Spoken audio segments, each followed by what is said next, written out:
All right, so get ready because we're about to explore something pretty fascinating today, I think. Yeah. We're doing a deep dive into wabi-sabi. Oh, very. Which is all about finding beauty in imperfection. Okay. Our source material is going to be this YouTube video, and I think you're going to find it really, really interesting. Cool. It's called The Art of Perfect Imperfection, a Japanese philosophy that will change how you think. I love it. It's from this channel called Success Chasers.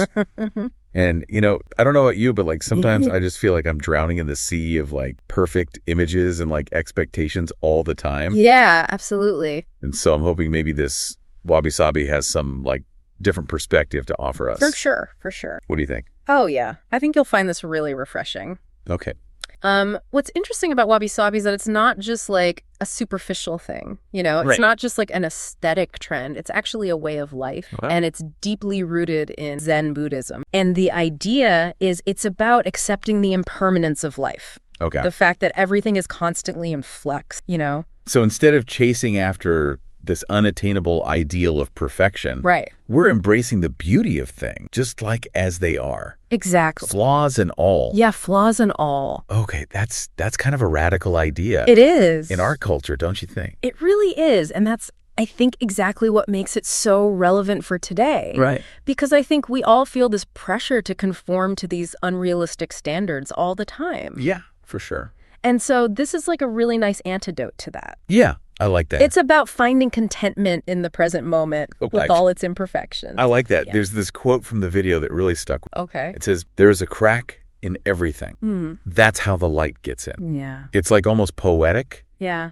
but it also feels really profound to me, It does. It really speaks to the heart of wabi-sabi. It encourages us to see imperfections, not as flaws that we need to hide, Right. but as unique features that make something special. Yeah. Each crack or chip or whatever Right. becomes part of an object's history. Yeah. It adds to its character. So like kintsugi, right? Exactly. It's that Japanese art of repairing broken pottery with gold. Yes. And instead of trying to disguise the cracks, they like highlight them. They do. It's such a beautiful metaphor, I think, for like embracing our own imperfections. For sure. What do you think? Yeah, kintsugi reminds us that brokenness doesn't diminish an object's worth, Right. In fact, sometimes those mended cracks can be like the most beautiful and intriguing parts of it. Totally. Think about how this might apply to you like in your own life. Right. What if your perceived imperfections are actually strength or opportunities for growth? That's a good question. Yeah. Yeah, that's a really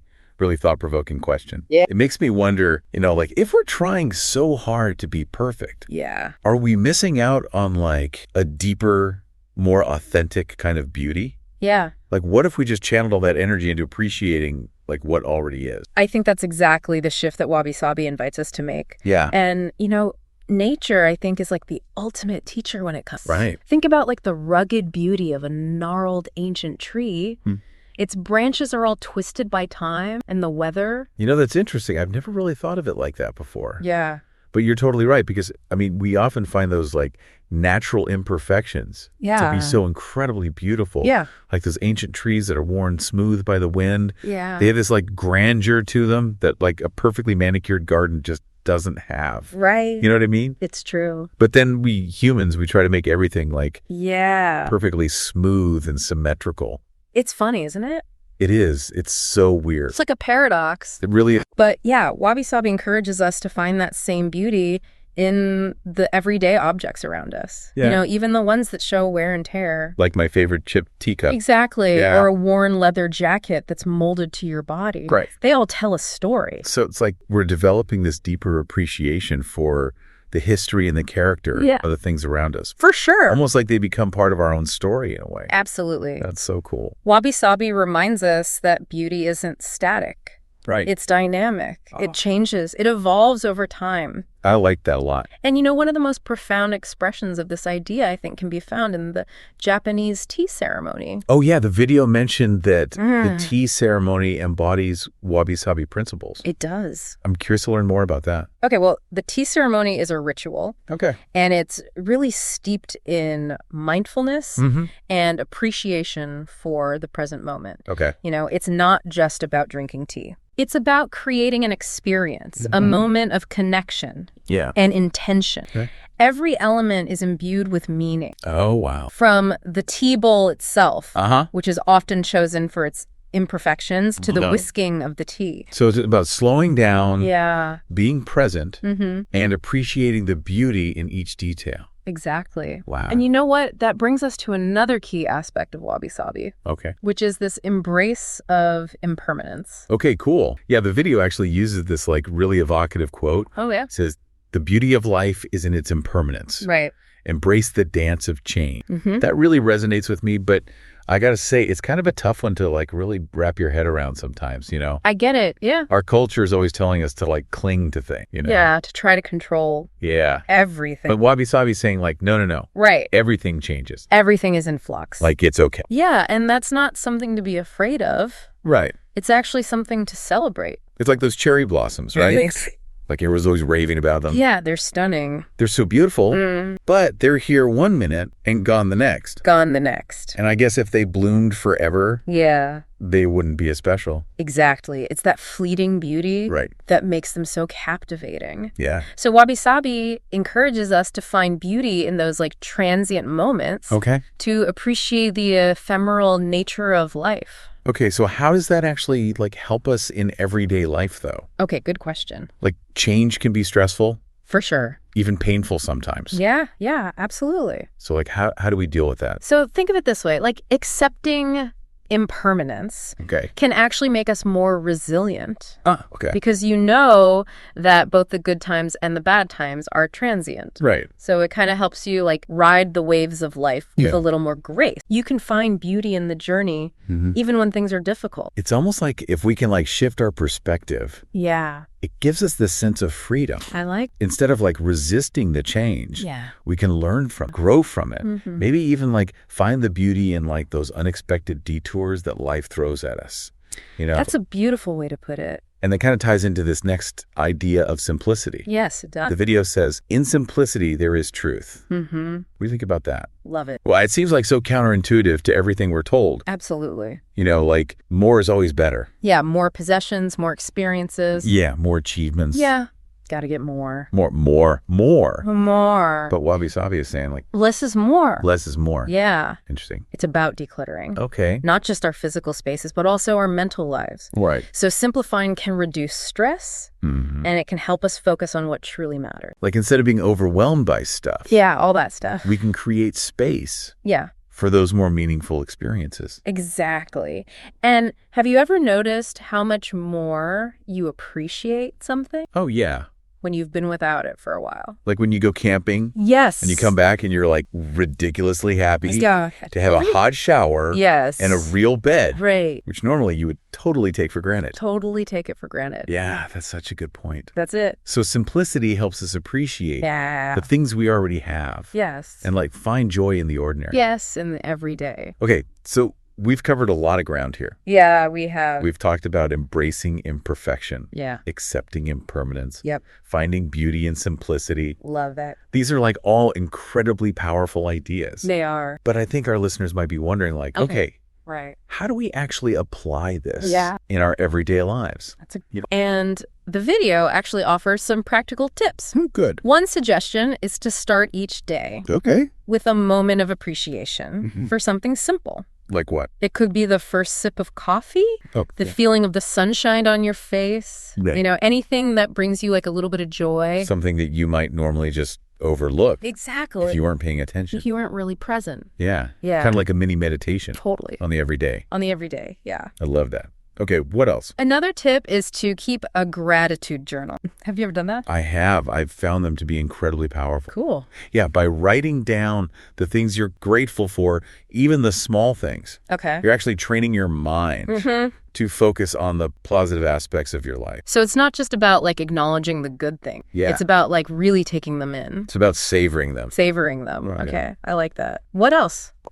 They also talk about decluttering your living space. Right. And I want to emphasize, it's not about becoming a minimalist Right. or getting rid of everything you own. Sure. It's more about surrounding yourself Okay. with things that have meaning, Uh, things that spark joy. so it's about like curating your environment Yes. to reflect what really matters to you. Exactly. Creating a space that feels Yeah. peaceful and authentic. Peaceful, authentic, yes, and simple. We're almost like those tea rooms Exactly. for the tea ceremony. Yeah. Simple but intentional. Intentional, that's the key. I love that. And speaking of letting go, Oh, yeah. the video talks about letting go of the need for control. Yes. Yeah. Oh, this is a tough one. Oh, tell me about it. I am such a planner. Yeah, But sometimes, like, the best experiences are the ones you don't plan for. it's true. Like those spontaneous adventures that end up being so much more memorable Yeah, way more memorable. than anything you could have, like, scheduled. For sure. It's because sometimes the most beautiful things happen. Yeah. When we surrender to the flow of life. When we surrender to those unexpected twists and turns. So it's like finding that balance Yes. between setting intentions Yes. and being open to whatever comes our way. You got it. Okay. What else is on the list? This is good stuff. Okay, so the video also emphasizes the importance of finding beauty in small, everyday moments. You know, those little glimmers of wonder Right. that we often miss when we're just rushing through life. It's like training ourselves to be more present, Yes. more mindful. More mindful, exactly. Like noticing the way the light filters through the leaves. Yes. Or the sound of laughter. Or even just like the smell of freshly baked bread. Oh, yeah. All those like little sensory details that Yeah. make life so rich. They do. Okay, and that was the last one. Last but not least, the video suggests engaging in activities that slow down your pace Okay. and allow for creative expression. Like what?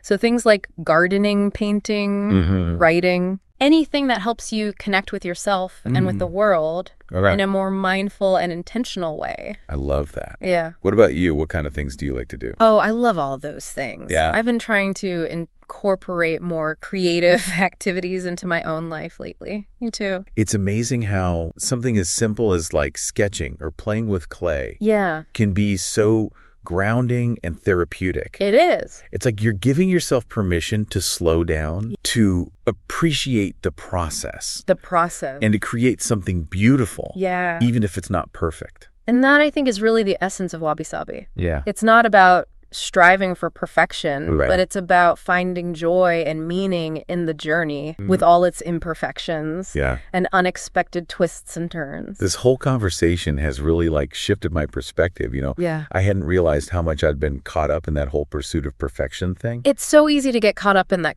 It is.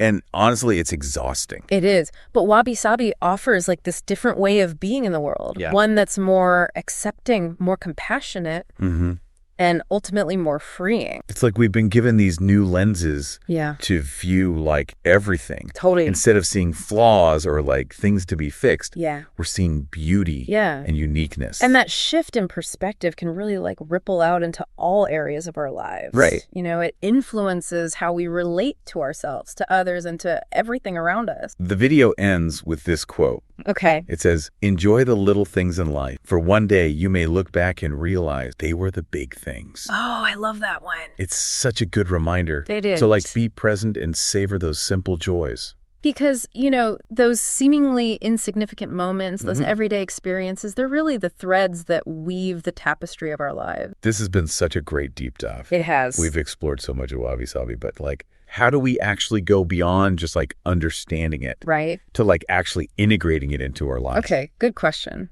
I think it really comes down to making conscious choices day after day. Okay. You know, remember those practical tips we talked about? Yeah. Starting your day with that moment of appreciation. Right. Keeping that gratitude journal, decluttering your space, letting go of that need for control, Okay. finding the beauty in the everyday, Yep. nurturing your creativity. Yeah. It's about incorporating those practices, Okay. those little shifts in perspective into your daily routine. So it's not about making this huge, like drastic overhaul. Right. It's about being intentional with the small moments. Yes, exactly. Shifting our focus from what we lack Yeah. to what we already have. And finding beauty in the unexpected, Right. the imperfect, the ever-changing.